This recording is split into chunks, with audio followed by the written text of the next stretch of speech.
All right, welcome to The Explainer. Today, we're diving into a really cool, kind of counterintuitive idea that the path of least resistance, well, it's often the most crowded. We're going to see why choosing the harder route might just be your biggest secret weapon. So, to really get this, let's start with the story. It's about two hikes, same place, same day, but the experiences totally different. And this difference, it reveals something huge about competition and finding your own space. So picture this. It's New Year's Day, 4 in the morning. The world is totally quiet. While most people are still in bed, probably regretting the night before, a friend decides to start the year with a sunrise hike. It's cold, it's dark, the trail is steep. Let's be real, this is not the easy choice. But oh, the reward? Absolutely breathtaking. A beautiful, quiet sunrise, and there were only a handful of other people there. You could actually hear yourself think. A sense of peace, plenty of space, which is a huge contrast to what we're about to see. Okay, so now let's hit rewind. Go back just a few hours to the sunset hike at the exact same spot. Now, this was the easy path, right? The convenient option, the one most people would obviously choose.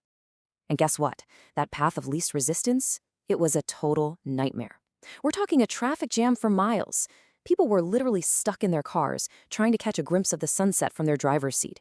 The easy path? It turned out to be a dead end.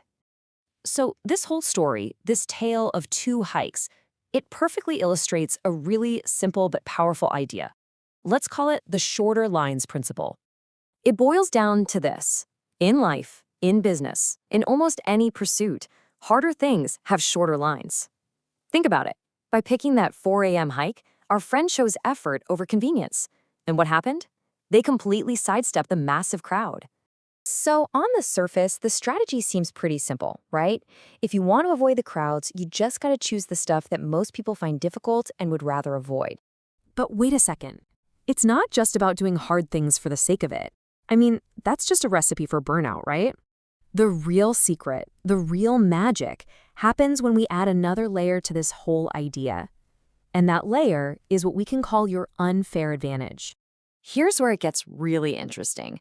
What if the thing that everyone else finds hard actually wasn't hard for you? Imagine that. The very thing that weeds out the competition is something you're naturally good at, something that actually gives you energy instead of sucking it away.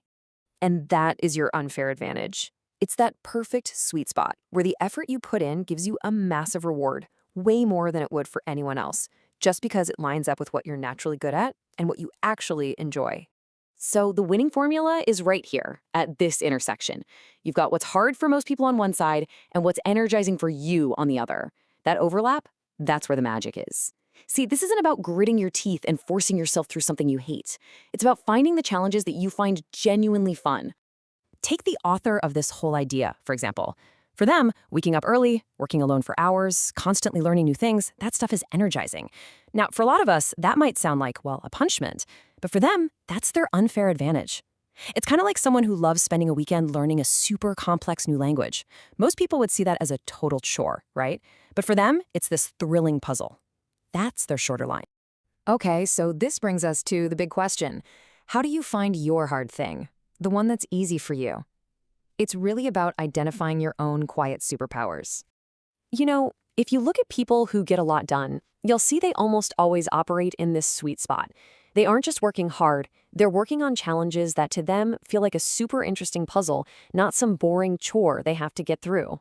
So to figure out your own advantage, you've got to start by asking this first question.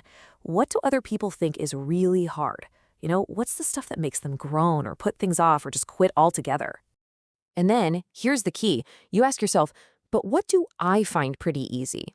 What are those challenges that just kind of click for you? What's the thing that gives you energy when you see it draining everybody else? And the final step is to take that knowledge and turn it into an actual strategy. So once you've figured out what your unfair advantage is, the question becomes, how can you double down on that? How can you use it to really win? It all comes back to this amazing quote, the extra mile is never crowded. So look, success isn't about forcing yourself down the most painful, miserable path possible. It's about finding that challenging path, the extra mile, that you'll gladly walk. That's your unfair advantage. So the question to leave you with is, what's yours?